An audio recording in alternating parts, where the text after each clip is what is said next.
Hey, what's up everybody? My name is Zelkenon and welcome back to another episode of Smite Super Builds. This is the third time trying to record this stupid video.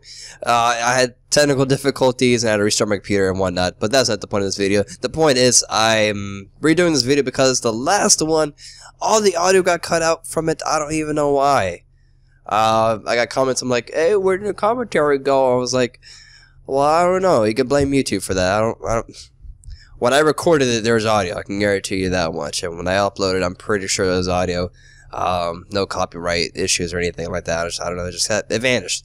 It's in a better place now. But this is the same exact build. It is kind of refreshed as far as the sense of the item icons have been changed. So I guess now you can identify it easier if you don't know the exact names of the items.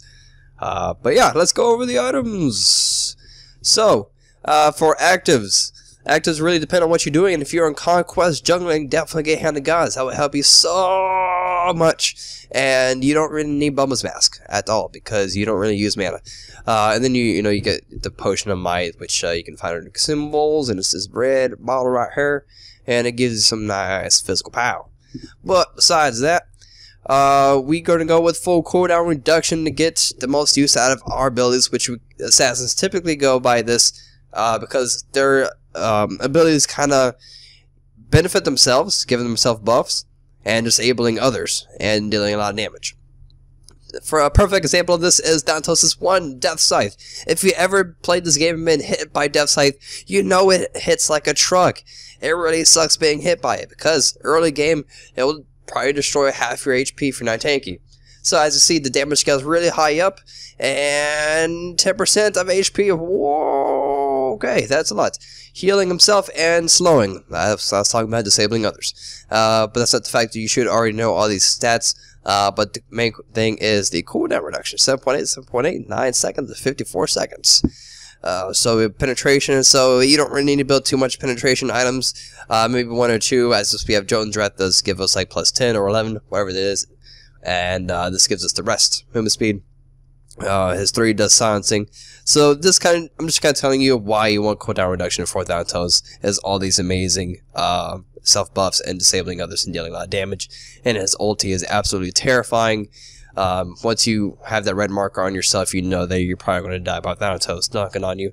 But a quick little tip if you want to counter Thanatos' ulti is to buy Aegis, which I'm pretty sure, 100% sure that it counters it. Combat blink away at the last second, or combat blink through a wall or something like that. Jump over a wall. Use sprints. If you keep running straight, don't do that. Run if you like. I don't know. I guess you can just run backwards. He will you have to like step back or just kind of move zigzagged. You kind of get the point. Kind of run circles around the tower or something like that. I've done that before. I just ran in circles and he missed me. It's quite funny to watch, but those are some tips for countering Thanatos. So enough of that stupid stuff. Let's go into the items itself. Ninja Tabby, Jones Wrath, typical. Moving on to Shinsai. Shinsai is on any damage character is epic. Main reason why is that passive is ridiculous. On basic attack hits, deal physical damage equal to 5% of the target's maximum health. Dude, that's a lot. Honestly, it is a lot. If you get it early game, you'll see what I mean. Moving on, Bloodforge. This is the kind of optional item slot. If you want lifesteal, this would be the slot to have it. I personally I personally prefer Bloodforge, mainly because it does a lot of power, a lot of lifesteal, and the passive complements all your attack speed. As you can see, you can stack up to 5 times, giving you a crap load more power and more lifesteal. That's really devastating in the chain of attacks, of basic attacks, that is. Finally, the Rage and Deathbringer combo. Sorry, I'm still kind of sick. Rage and Deathbringer combo for all that crits and power and passiveness of awesomeness. You definitely want to make sure you have that. If you are not fed and you're in an arena or a game type that it's kind of slow paced and typically you don't get your last item, I want to make sure to skip one of these items and get Deathbringer as your 5th, if I can count right. 3, 4, yeah, right here. You get Deathbringer here, scooch Rage over here, take breath, your lifesteal item, put over here. Kind of rearrange accordingly. I typically do this to get more damage and like quickly, because sometimes if you're not fed and you just get Deathbringer and it's like, oh, there's 2 minutes left of the match. Oh well, you kind of get what I'm saying. So moving on from there, we have 210 physical power, 1.8 attack speed. That is amazing. It really complements each other, and you'll see here with our attack chain.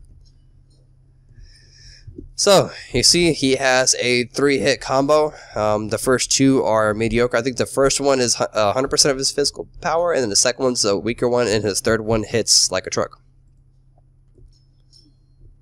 As you see there, we're ranging from 1,000 attacks to 700 attacks. So there you go. If you want to have the full chain of attacks and get all your damage out, make sure to get some lifesteal. Not lifesteal, whatever what I was saying. I mean attack speed. That's exactly what I mean. So moving on to testing a little bit on poor overall. As you see, he didn't even get a chance to do his little abilities here.